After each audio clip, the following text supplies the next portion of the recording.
If you've been following the case of Lynette Hooker missing in the Bahamas, every day brings another huge surprise. Let's start with what several witnesses apparently have now come forward and told authorities. And that is that they saw flares going off their sailboat, anchored out in front of Aunt Pat's Bay off Elbow Key. The way Brian puts it, he was floating aimlessly with one paddle that he could barely struggle against the winds and the waves. And oh my God, there were winds and waves like that. Lynette went out the back with the dry bag. She bounced out back. If he's floating, he says, sometime around like 9, I think he's at the north part of Lubber's Quarters, which is just a spit away. Then he decides to throw out the anchor and fire off his flare. But the witnesses don't say that that's what they saw. Multiple witnesses, they saw flares going off the sailboat. Now, what in the what do you think happened there? If the witnesses are accurate and a flare was fired off the sailboat, why would that happen? If my mind were taking me in a couple of different directions, might that have been Lynette? Was Lynette in trouble and firing off a flare, asking for help? Is that possible? Look, anything's possible. Was someone shooting the flare at another person on that sailboat? Was Brian firing the flare at her? Was she firing the flare at him and it went out?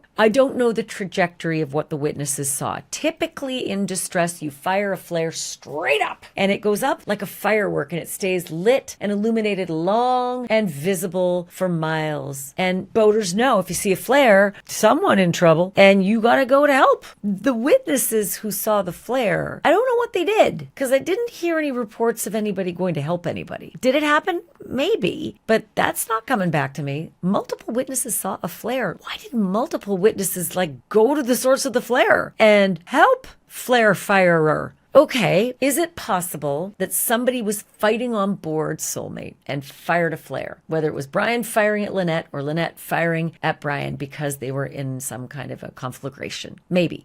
And could the trajectory have gone straight instead of straight up? I hope I do find out soon what the actual trajectory of those flares was, because someone might have thought, well, that's not a distress flare. If that flare was going lateral or down, everybody knows the distress flare goes up. So this is curious.